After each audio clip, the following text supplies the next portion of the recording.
ವರಲಕ್ಷ್ಮಿ, ನಾನು ನಿನ್ನ ಜೊತೆ ಸ್ವಲ್ಪ ಮಾತಾಡಬೇಕು. ಶಿವಲಿ, ಈಗಾಗಲೇ ಲೇಟ್ ಆಗಿದೆ. ಮನೆ ಕೆಲಸ ಎಲ್ಲ ಮುಗಿಸಿ ಹೋಗೋತ್ತಿಗೆ ಇಷ್ಟೊತ್ತಾಗ್ತದೆ. ನಾನು ಸಂಜೆ ಬಂದು ಮಾತಾಡ್ತೀನಿ. ನೋಡುವರ, ನೀನು ನಿಷ್ಠೆಯಿಂದ ಓದಿ ಎಕ್ಸಾಮ್ ಪಾಸ್ ಆಗಿ ಕೆಲಸ ತಗೊಂಡಿದ್ಯಾ ಅಂತ ನನಗೆ ಚೆನ್ನಾಗಿ ಗೊತ್ತು.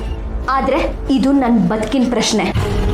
ನಾನು ನನ್ನ ಜೀವನದಲ್ಲಿ ಕಷ್ಟಪಡಬಾರ್ದು ಅಂದರೆ ಈಗ ನೀನು ನನ್ನ ಜೊತೆ ಮಾತಾಡಬೇಕು. ನಿನ್ನ ಪಾಲಿಗೆ ಇದು ಕೆಲಸದ ಪ್ರಶ್ನೆ, ನನ್ನ ಪಾಲಿಗೆ ನನ್ನ ಬದುಕಿನ ಪ್ರಶ್ನೆ. ಸರಿ ಶ್ರೀವಲಿ, ಮಾತಾಡೋಣ. ಏನು ಹೇಳು. ಬರ, ನೀನು ನೆನಪಿದ್ಯಾ ಮುಂಚೆ ನಾನು ಮತ್ತು ನಿಮ್ಮ ಮನೆಯವ್ರು ಎಲ್ಲರೂ ಎಷ್ಟು ಚೆನ್ನಾಗಿದ್ವಿ? ನಾನು ನಮ್ಮನೇಲಿರೋದಕ್ಕಿಂತ ಜಾಸ್ತಿ ನಿಮ್ಮನೇಲೇ ಇರ್ತಿದ್ದೆ. ಸುಬ್ಬು ಒಬ್ಬನಿಗೆ ಬಿಟ್ಟು ಇಡೀ ಮನೆಯವ್ರಿಗೆ ನಾನು ಸುಬ್ಬುನ ಎಷ್ಟು ಇಷ್ಟಪಡ್ತೀನಿ ಅಂತ ಗೊತ್ತಿತ್ತು.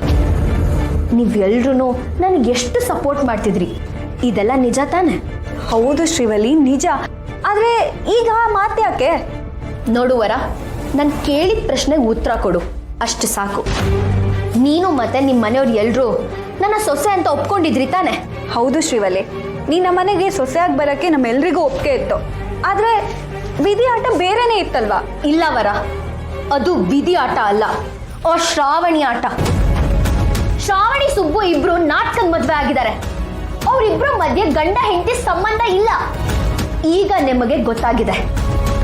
ಈಗ ನೀನೇ ಹೇಳು, ನಾನು ಸುಬ್ಬುನ ಎಷ್ಟು ಇಷ್ಟಪಡ್ತಿದ್ದೀನಿ. ನ್ಯಾಯವಾಗಿ ಸುಬ್ಬು ಯಾರಿಗೆ ಸಿಗಬೇಕು?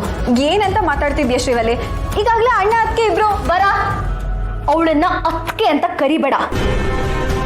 ಸುಬ್ಬು ಮತ್ತೆ ಶ್ರಾವಣಿ ಮದ್ವೆ ಆಗಿಲ್ಲ ಅಂದಮೇಲೆ ಅವಳು ನಿನಗೆ ಹೇಗೆ ಅತ್ತಿಗೆ ಆಗ್ತಾಳೆ? ನೋಡು ಶ್ರೀವಲಿ, ಯಾವ್ದಾದ್ರು ವಸ್ತು ಆಗಿದ್ರೆ ಸ್ವಲ್ಪ ದಿನ ನೀನು, ಇನ್ನೊಂದು ಸ್ವಲ್ಪ ದಿನ ಶ್ರಾವಣಿ ಅದಕ್ಕೆ ಬಳಸ್ಕೊಡಿ ಅಂತ ಹೇಳ್ಬೋದಿತ್ತು.